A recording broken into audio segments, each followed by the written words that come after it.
Party को फिर से आम आदमी की याद आई है।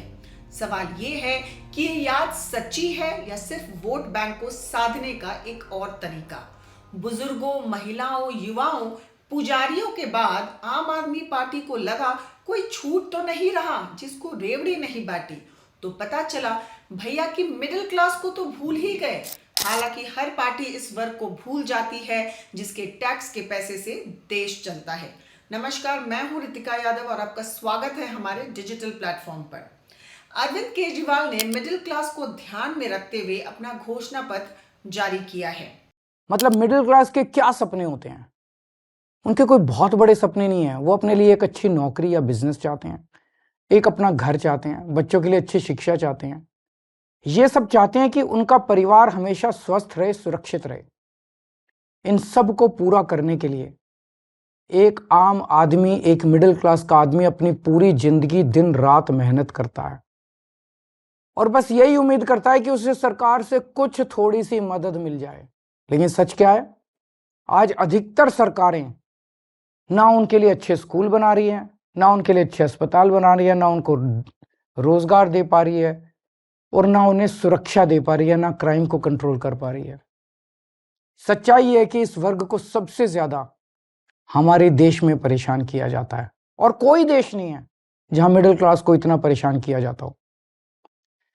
आपको पता है, अगर एक मिडिल क्लास परिवार साल में 10-12 लाख रुपए कमाता है तो income tax, GST, toll tax, education cess, sales tax, property tax, corporate tax, service tax, registration tax, capital gain tax वगैरह वगैरह वगैरह, ये सारे टैक्स मिला के एक मिडिल क्लास की 50% से ज्यादा आमदनी केवल और केवल सरकार को टैक्स देने में चली जाती है। इसमें कई वादे किए गए, जैसे टैक्स में राहत, बेहतर स्वास्थ्य सुविधाएं, शिक्षा पर विशेष ध्यान और रोजगार के नए अवसर। लेकिन सवाल ये है कि क्या मिडिल क्लास के मुद्दों को सच में कोई समझता है या फिर ये सिर्फ चुनावी वादों का हिस्सा बनकर रह जाते हैं। और सबसे अहम सवाल कि हर कोई रेवड़ियां बांट रहा है, ये मुफ्त देंगे तो वो मुफ्त देंगे, सब्सिडी देंगे, पर कोई पर कैपिटा इनकम बढ़ाने की बात नहीं कर रहा। मिडिल क्लास की इनकम बढ़ाने की बात क्यों नहीं कर रहा? ये वो वर्ग है जो हर टैक्स, चाहे इनकम टैक्स हो, प्रॉपर्टी टैक्स हो, रोड टैक्स हो, व्हीकल टैक्स हो या जीएसटी, सब इसकी पॉकेट से जाता है। सबसे ज्यादा कंजम्पशन भी मिडिल क्लास करता है, जिससे पैसा मार्केट में सर्कुलेट होता है, जिससे देश की इकोनॉमी चलती है। चुनावी मौसम में वादों की बौछार है, पर जनाब पैसे कहां से आएंगे ये तो बताएं। ऑलरेडी सरकार कर्ज के बोझ से दबी हुई है। वैसे मिडिल क्लास की याद आम आदमी पार्टी को यूं ही नहीं आई। जैसे जैसे बजट का दिन नजदीक आ रहा है, मध्यम वर्ग, विशेष रूप से वेतन भोगी वर्ग देश के कर बोझ को कैसे संभालता है, इस पर बहस जोर पकड़ लिया है। मिडिल क्लास भारतीय अर्थव्यवस्था की रीढ़ है। ये वो वर्ग है जो देश के लिए सबसे ज्यादा टैक्स चुकाता है, लेकिन जब योजनाओं और सब्सिडी की बात आती है तो इसे हमेशा नजरअंदाज कर दिया जाता है। गरीबों के लिए सब्सिडी, अमीरों को छूट। गरीब तबके के लिए सरकार सब्सिडी और योजनाएं लाती है, अमीरों को टैक्स छूट और सहूलियतें मिलती हैं, लेकिन मिडिल क्लास वो हमेशा कमाओ और टैक्स भरो की स्थिति में रहता है। महंगाई की मार, रोजमर्रा की चीजों की कीमतें बढ़ती हैं, ईएमआई का बोझ बढ़ता है, लेकिन राहत देने वाले कदम बेहद कम उठाए जाते हैं। केजरीवाल के घोषणा पत्र में कई बड़े वादे किए गए हैं, जैसे इनकम टैक्स स्लैब में बदलाव का वादा किया गया है, लेकिन ये कदम राज्य सरकारों के अधिकार क्षेत्र से बाहर है।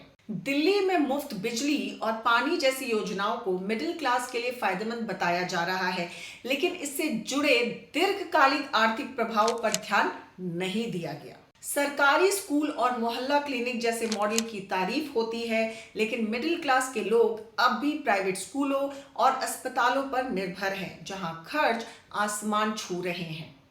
मिडिल क्लास अपने रिटायरमेंट के लिए बचत करता है, लेकिन महंगाई और टैक्स पॉलिसी इसकी बचत को खा जाते हैं। ये वर्ग ना तो गरीब की श्रेणी में आता है और ना ही उसे अमीरों जैसी छूट मिलती है। इतिहास गवाह है कि मिडिल क्लास के लिए किए गए वादे अक्सर अधूरे रह जाते हैं। वादे तो हर सरकार करती है, लेकिन मिडिल क्लास को राहत देने के लिए कोई ठोस नीति लागू नहीं होती।